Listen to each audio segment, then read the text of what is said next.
Hi, this is Tasha with Pathways to Peace Counseling, and this tutorial is going to focus on arguing against negative self talk. So, a lot of times thoughts will pop in somebody's head, and since it's in my head, it must be true, is what they think.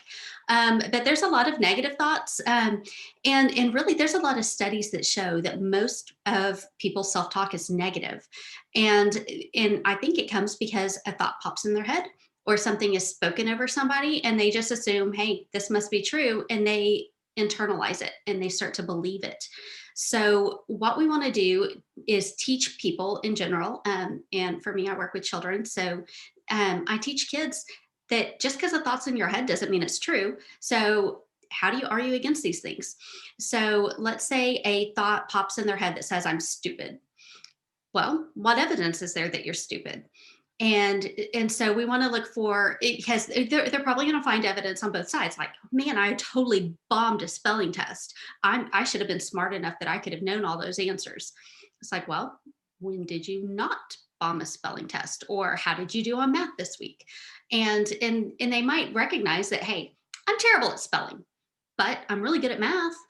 So does that mean you're stupid because you're terrible at spelling? Or can we focus on the positives and say, you know what, you're really smart because you're good at math, and there's a lot of kids that struggle with math.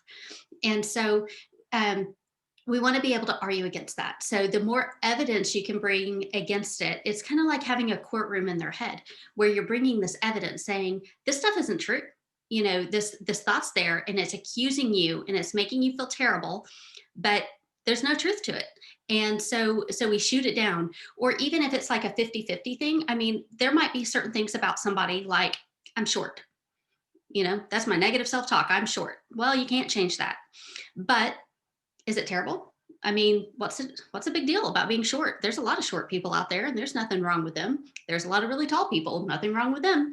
And so you kind of minimize the impact of it by saying, what's the big deal?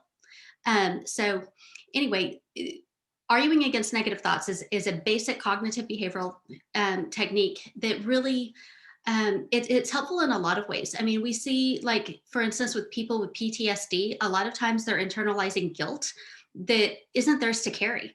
Like say there's a family car wreck, and you've got this kid that is devastated because their sibling was terribly injured in this car wreck, and for some reason they're taking on guilt about it. It's not their fault. And so this is the same concept. It's teaching them how to argue against those feelings of guilt over something that they had nothing to feel guilty about.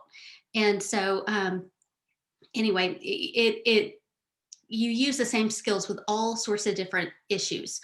So say somebody is dealing with depression, and we know classic symptoms of depression is hopelessness and worthlessness. And so they're like, oh, I have no hope. Well, what evidence is there you have no hope? You can make your life anything you want it to be. And so we start to argue against those intrusive thoughts, and we have to replace them with positive thoughts. But we have to really make a good case if we're going to change that inner belief that is driving their thoughts. So, and that's done through repetition, and it's done through really digging deep and finding as much evidence as we can to argue against those things.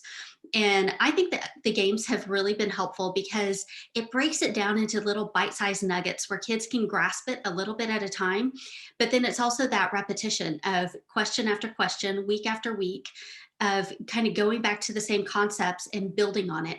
Because you can learn these concepts, but if you're not using them daily, it's use it or lose it. And so it really helps to just drive home the point um, without making it burdensome.